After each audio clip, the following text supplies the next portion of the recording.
Hi everyone, Joe here and welcome back to another video. Today we're talking about something that will be kind of maybe quite sensitive and maybe something that you've been able to relate to whilst you're going through possibly a traumatic time in your life maybe, or if you're going through cancer yourself. This is something where it's something that inevitably happens when you are facing incurable cancer. And I'm talking about losing your identity. And what I mean is not like having your identity stolen on the internet and people trying to pretend who you are, all that kind of stuff. What I'm talking about is you having the things that make you who you are and then losing them. Not being able to do the things that you used to do and not be able to take part in the things you did, or people not necessarily treating you the way they used to. Now, I will mention I have a watering eye. I'm not getting upset. Definitely not. But when I talk about this and when I talk about the losing your identity, I mean what you see in the mirror. And I don't mean necessarily just like your face, because I look in the mirror and I've got pretty much the same face that I had when I was first diagnosed with cancer. It's the same face, and I have a beard. I have more beard, probably darker beard, slightly different colour. That happens, a bit more grey, and my hair's different colour. But that comes into it. The hair colour thing comes into it. For example, I had my hair this time last year. My hair was changing colour, and it was going from my original colour, which is this here, to this here white, and now we're going back to this colour that it never was. So it's a strange thing. You look at yourself in the mirror and you don't necessarily recognise yourself, and you see this person or this cancer patient who you don't necessarily know and don't necessarily identify with anymore. And you can remember how you used to feel about things, but things have changed and you have moved on, and you have to move on. Now, I was diagnosed with cancer over 6 years ago. I'm at the point where really I have come to terms with it. I understand it. I have put my energies into understanding, raising awareness, doing these vlogs, raising money for charity, as well as kind of just documenting what's been happening and how it goes and the process, because hopefully you'll never have to go through this if you're watching.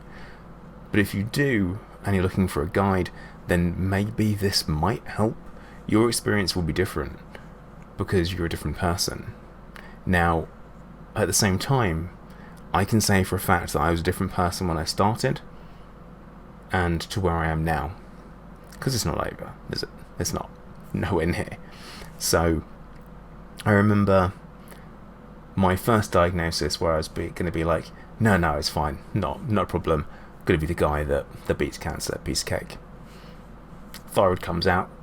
Have the radioactive iodine, gone. And very, very easy. Nothing changed. Put a little bit of weight on, things got a little bit mixed up. I was very tired for a while, but I carried on going to the gym and I carried on doing all those normal things. And I carried on doing martial arts, something I'm really passionate about.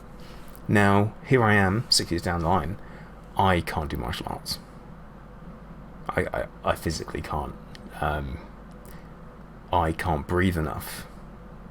I can't move well enough, my flexibility is gone, and that was a very large part of my identity. Who I was I was a martial artist. People were like, I'm a martial artist, I like to. Now I turn around and say I'm pretty philosophical about stuff. Not a philosopher. I stand around in a toga going something wise. It's a great example of me not being a philosopher. So try to be quite philosophical about things. And I lost that, and I lost the martial arts part of who I was. And that has now been put off to one side. And I can still draw upon lessons that I learned during it. In particular, physical discipline, mental discipline, breathing exercises, as well as drive. So that's great. But I was also someone who could handle myself I like to think I could handle myself anyway. I was physical. I competed internationally in kickboxing, nationally in karate. I was strong, physically able, and that was very much part of my identity. I was going to the gym a lot as a gym bro, and originally my description on this channel was being a gym bro, trying to make it through in life, But now that's not who I am anymore, and that was part of my identity. I think had I stayed as that person, I would be very, very different to who I am now. And if I was if I'd be able to continue working out, would I be the same person I am now? And this is something that I often think about. And whilst you can never go back, you can always think about what route you would have taken otherwise. And that's okay to do that, as long as you don't get lost from now and where you are. You don't lose where you are and lose what you're doing and focus too much on what could have happened. As Master Yoda once said,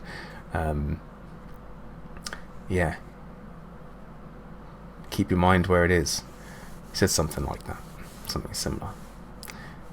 Actually, it was Qui-Gon Jinn who said you should be mindful of the future, but never at the expense of the now. That's the one. So things like that, I try and stay focused on where I am, and I try not to get too lost in what could have happened or what I could have been. But I know for a fact I'm not what I was. I'm something different. And part of my identity, you cling to things really tightly, and there are certain things you really, really want to cling to. So for example, me, I like being smart. I like being a smartass. I like having bits of knowledge. I like being interested in things. I like being able to share little anecdotes. Yeah, that's important stuff. So where my body has failed me, I've focused on my mind a lot more. So I've pulled things in, and I've pulled things close that I can really keep hold of. So talking about being able to use your brain to solve a problem, where previously maybe I used brute force and ignorance, we now use tact and wisdom, which, to be honest, is the best way of doing it. But your identity isn't just something as simple as what you can do, but also, as I've already mentioned, how you look. My hair, for example, very much part of my identity. This beard, part of my identity, really. Like the way you look is. And you really don't realise until you have no hair, or your hair changes colour on you, how much of your identity it is. Now, my hair changed colour, everyone thought I was older than I was. Simple as that. I'm almost getting younger by the day at this point, which would be great. I could handle that. That'd be a good thing if I could get younger by the day. But it's this change that you see in the mirror, and it's out of your control, and that can be quite distressing, I would say. And this is something that doesn't necessarily get thought about or spoken about. And after cancer treatment, such as chemotherapy, when you lose your hair during chemo, that's a huge part of your identity torn from you, almost. Your hair is part of your identity. Your look, the way, your personal grooming is part of your identity. The way you choose to style your hair, the way you choose to trim your beard, whether you pluck your middle eyebrow or not. That's all part of your identity and part of who you are, as well as the things that you do and the things that you're interested in. For example, I'm still very interested in martial arts and the philosophical aspect of it and talking about it. And, I've got my brother and his family who still do karate. I'm intensely jealous of that. And I would love, more than anything, for the treatment, the trial that I'm on to work, and me to no longer have cancer, and me to be able to maybe build myself back up and go back into martial arts, because it was a huge part of my identity and who I was. And I didn't just do karate, I did kickboxing, and I taught, and I competed, and I lived it, and it was who I was for such a long time. And then to have that suddenly taken away, and it was overnight almost. It was pretty much overnight The night that I had my neck dissection done, this was the night that was taken away from me, and I didn't know. I woke up from the surgery and I didn't know at that point, but martial arts was over. Because as soon as I recovered from surgery, I was straight into chemotherapy. You can't do martial arts on chemo. As much as you want to, you just can't. You don't have the energy. And then afterwards, straight into another treatment. Couldn't do it, wasn't safe. The amount of damage done to my neck, I wasn't able to rebuild. Again, that's something taken away from you. And that can be really difficult to handle. And, initially, I'm going to say, I struggled a lot. I really struggled because I tried so hard to build myself physically over the years into what I wanted to be, martial artist, the closest thing to a superhero you can be, martial artist, and then having that taken away and it being gone forever, because I struggled to see an after cancer. I struggled to see an after cancer, but I can't stop hoping for one. But I don't think it will be one with lots of martial arts in, because of the amount of damage my body has been through and has happened to it. I've got ribs like glass at the moment where I cough and they snap. I've got really tight hamstrings, tight tendons. I don't flex very well. Very short breath, weak neck. Like, I used to have traps, I used to be able to hold myself up. I used to have muscle. I used to be able to do press-ups and stuff like that. That's all gone. And it's really difficult to even imagine being able to do it. And I know there'll be a couple of comments saying, oh, couldn't you start off doing something now? It's like, but the thing that gets you is, what's the point? And you can kind of prolong the inevitable, and that's what I did for as long as possible, by staying active. And unfortunately, I'm at the point now where I can't be as active as I would like. In order to build muscle or maintain muscle, I can't do the level of exercise that I need. So what I can do is keep my energy levels up by eating well.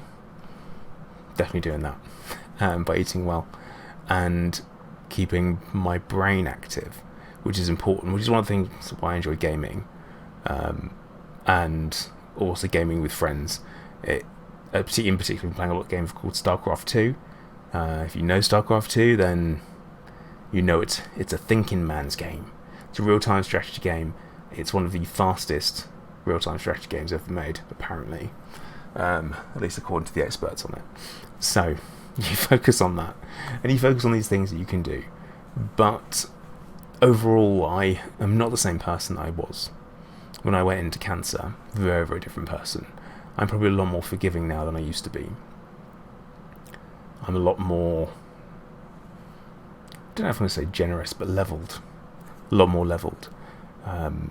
It takes a brush with death, or a continuous brush with death, to bring you down a peg or two. And sometimes that's needed. And it's a weird thing to talk about. Overall, I'd say my cancer has made me, God, I'm going to say this, a better person, a nicer person, more rounded. I wish I didn't have it, but I can look at the benefits that this change in my life has had.